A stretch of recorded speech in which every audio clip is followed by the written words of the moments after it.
नमस्कार विद्यार्थियों। Digi lessons from the house of Navankur में आप सभी का स्वागत है। आज हम क्लास 8 विषय गणित पाठ 14 गुणनखंड इसके अंतर्गत प्रश्नावली 14.2 के सवालों को हल करेंगे।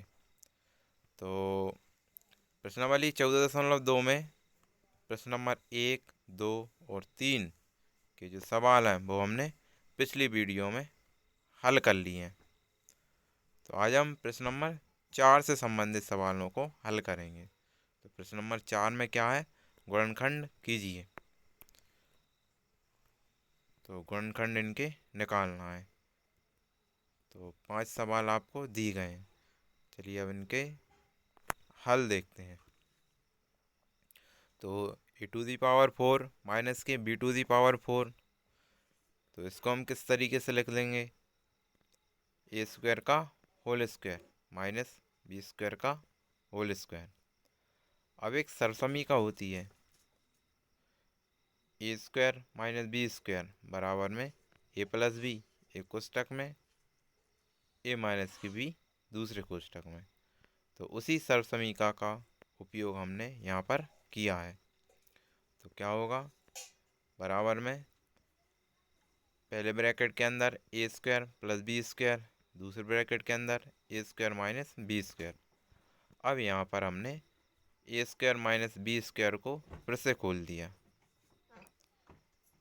तो पहले सवाल का हल क्या होगा, पहले ब्रैकेट के अंदर a² प्लस b² ब्रैकेट बंद, और दूसरे ब्रैकेट के अंदर a प्लस बी, और तीसरे ब्रैकेट के अंदर a माइनस बी। चलिए अब दूसरा सवाल देखते हैं। p⁴ माइनस के 81, इसको किस प्रकार से लिख लेंगे, p की घात 4 को लिख लेंगे p² का होल स्क्वायर, और जो 81 है इसको लिख लेंगे हम 9 की घात 2। अब इसी को हमने सूत्र के अनुसार खोल दिया। तो कौन सा सूत्र लगाया, a² माइनस b² बराबर में a प्लस बी एक कोष्टक में, a माइनस बी दूसरे कोष्टक में। तो सूत्र में मान रखने पर क्या आया, p² प्लस 9 एक कोष्टक में, p² माइनस 9 दूसरे कोष्टक में। तो यहाँ पर फिर से सरसमीका को खोल दिया। p² माइनस के 9 है, इसको हम ले सकते हैं p² माइनस 3 का स्क्वायर। तो इसको फिर से हमने खोल दिया सरसमीका के अनुसार। तो प्रश्न नंबर 2 का हल क्या निकलेगा, p² प्लस 9 एक कोष्टक में, p प्लस 3 दूसरे कोष्टक में, p माइनस 3 तीसरे कोष्टक में। चलिए अब अगला सवाल देखते हैं। तीसरा सवाल क्या दिया है, तीसरा सवाल x⁴ माइनस के y प्लस z का होल टू दी पावर 4। तो इसको हम किस प्रकार से लिख लेंगे, x² है, x² का होल स्क्वायर, x⁴ जो 4 था उसको हम लिख लेंगे x² का होल स्क्वायर, और माइनस y प्लस z का होल टू दी पावर 4 इसको लिख लेंगे y प्लस 2 का होल स्क्वायर का होल स्क्वायर, इस तरीके से लिख लेंगे।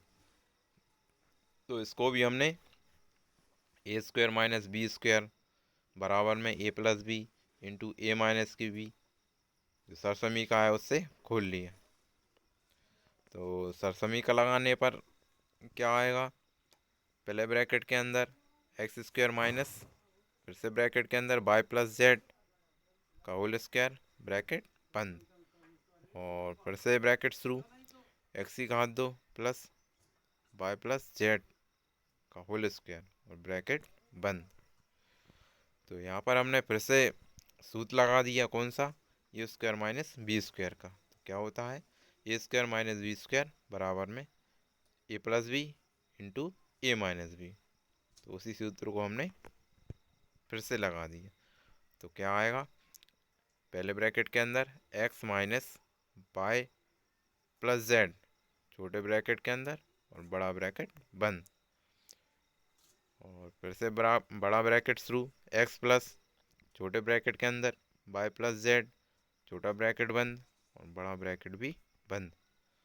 और क्या आएगा, बड़े ब्रैकेट के अंदर एक्स स्क्वायर प्लस छोटे ब्रैकेट के अंदर वाई प्लस जेड का होल स्क्वायर और बड़ा ब्रैकेट बंद। तो तीसरे सवाल का हल क्या होगा, पहले ब्रैकेट के अंदर एक्स माइनस वाई माइनस के जेड पहला ब्रैकेट बंद, X plus Y plus Z दूसरे ब्रैकेट के अंदर, वो तीसरे ब्रैकेट के अंदर क्या आएगा, X square plus Y plus Z का होल स्क्वायर और इसको बड़े ब्रैकेट के अंदर बंद कर दिया। तो आगे बढ़ते हैं सवाल नंबर 5। तो सवाल नंबर जो 4 था उसको आप स्वयं करेंगे, होमवर्क के रूप में लिख लें। अब हम देखते हैं सवाल नंबर 5। तो क्या है, A to the power 4 minus 2 A square into B square plus B square. तो इसको हम किस प्रकार से लिख लेंगे, ए टू दी पावर 4 था, इसको लिख लेंगे ए स्क्वायर का whole square minus 2 A square B square है, इसको लिख लेंगे 2 into A square into B square plus B square का होल स्क्वायर। तो यहाँ पर एक सूत्र बन जाएगा, कौन सा, ए स्क्वायर माइनस के 2ab प्लस बी स्क्वायर बराबर में क्या होता है, ए माइनस बी का होल स्क्वायर। तो यहाँ पर सूत्र बनाने पर क्या हल निकलेगा, बड़े ब्रैकेट के अंदर ए स्क्वायर माइनस बी स्क्वायर का होल स्क्वायर। अब हमने ए स्क्वायर माइनस बी स्क्वायर का जो सूत्र होता है उससे खोल दिया, तो क्या आएगा, बड़े ब्रैकेट के अंदर ए माइनस बी छोटे ब्रैकेट के अंदर ए प्लस बी छोटे ब्रैकेट के अंदर और बड़ा ब्रैकेट बंद होल स्क्वायर। तो सवाल नंबर 5 का हल क्या होगा, ए माइनस बी का होल स्क्वायर ए प्लस बी का होल स्क्वायर। चलिए आगे बढ़ते हैं। अब है प्रश्न नंबर 5, निम्नलिखित व्यंजकों के गुणनखंड कीजिए।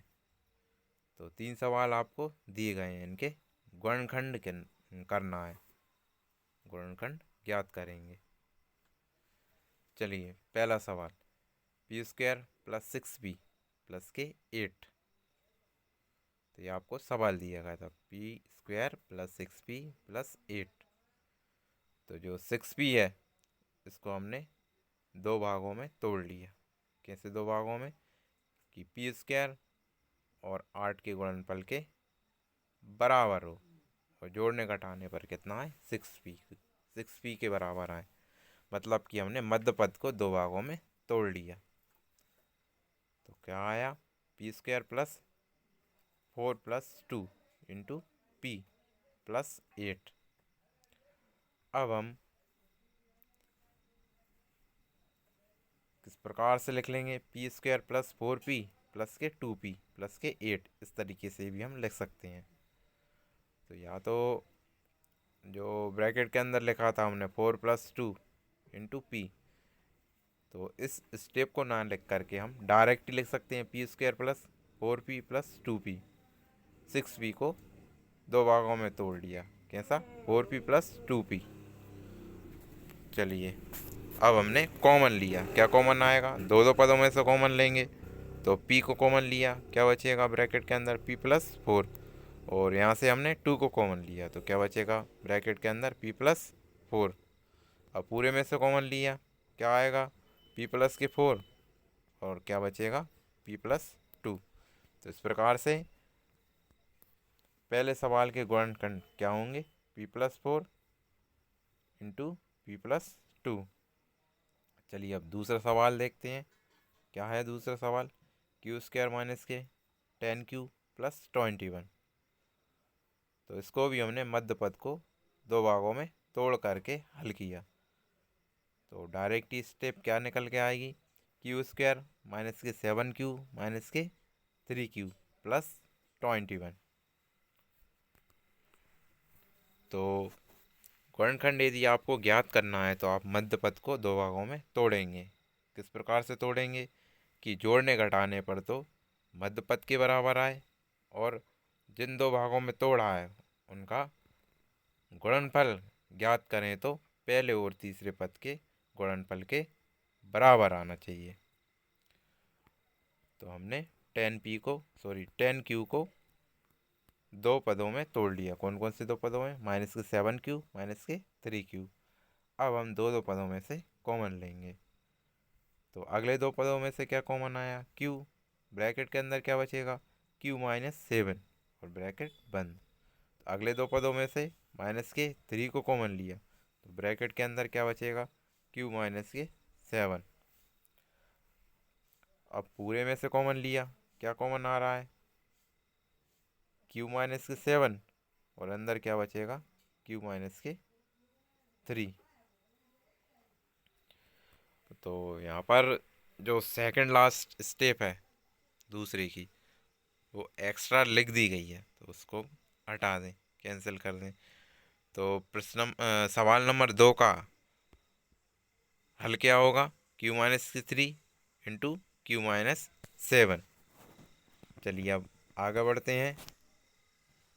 तो सवाल नंबर 3 क्या दिया है? P² प्लस 6P माइनस के 16।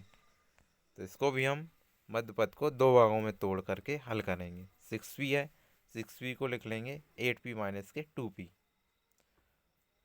अब हम दो दो पदों में से कॉमन लेंगे। अगले दो पदों में से क्या कॉमन आया? P।